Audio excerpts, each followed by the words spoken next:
So, did you ever want to make a very specific responsive layout for your Godot UI? Cause actually, this is quite easy to do, using a custom container. Now, just before we dive in, have you ever wanted to get some professional feedback for your Godot project? If you join my Patreon as a Square member, you'll get to ask me for personalized reviews once every 2 months. That's a full analysis of your project, with a detailed report and suggestions for improvement, all this for only $40. So if you're curious, be sure to have a look at the free article that explains it all, over here. Okay, so if you've worked with Godot for a while, you've noticed that the engine offers quite a lot of built-in node types. And in particular, in the case of user interfaces, there's plenty of readily available container nodes that will autoplace your elements in some given way, and thus allow you to quickly create flexible, responsive UIs.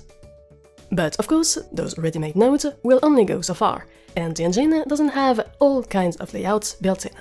So if you want to create a specific layout, you might need to go a bit further and learn to create your very own custom container node.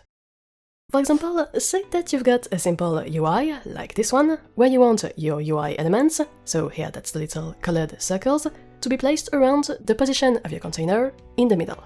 So you want to autocompute the positions of the children along this circle, and obviously you want this container to be an easy-to-use tool for you and your fellow teammates, so it should only require the users to pick things like the radius of the circle, or perhaps which way children are sorted.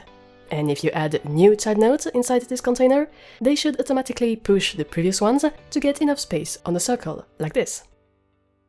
Well, the good news is that this is quite straightforward to do, and you just need to code a single script that you put on your custom container object that works as follows.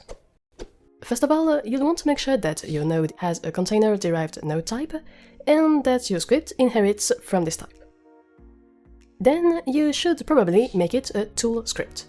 This way, your logic will run in the editor, even when the game is not running, and so you'll be able to edit your layout directly. Then you'll want to add 2 methods to your script. The first one is an override for the built-in notification hook. This function is run automatically by the engine whenever your node receives a notification, and you know which notification was received by checking its unique type passed as input.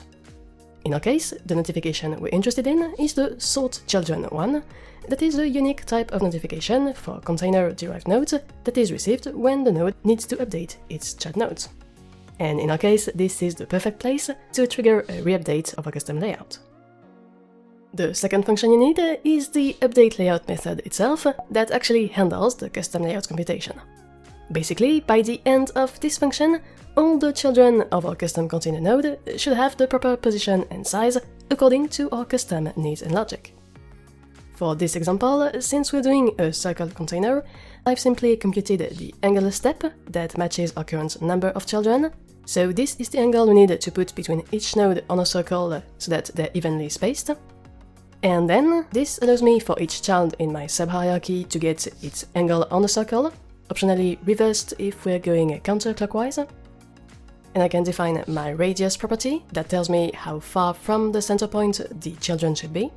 And so this angle and radius give me the position of the child node in polar coordinates, which I can then convert into Cartesian XY coordinates. And this fitChildInRect method is again a built-in for container-derived nodes that you should use to autoplace the child node in this responsive layout. Oh, and also note that in this script, I assume my children have some custom minimum size defined in the scene, because my container will force them to shrink to the smallest size possible. One last thing you'll probably want to do, typically if you have some layout properties like here or radius and counterclockwise parameters, is to first export them so that they show in the inspector, and also give those variables setters, because this way, whenever we update the value of either property, we also force Godot to resort the child nodes, which triggers our notification override, which in turn calls our update layout function.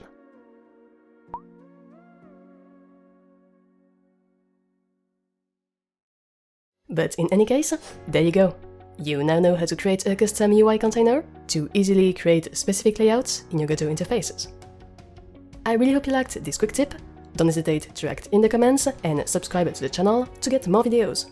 And of course, a huge thanks to my Patreon members for the support, and to you for watching. And as always, take care.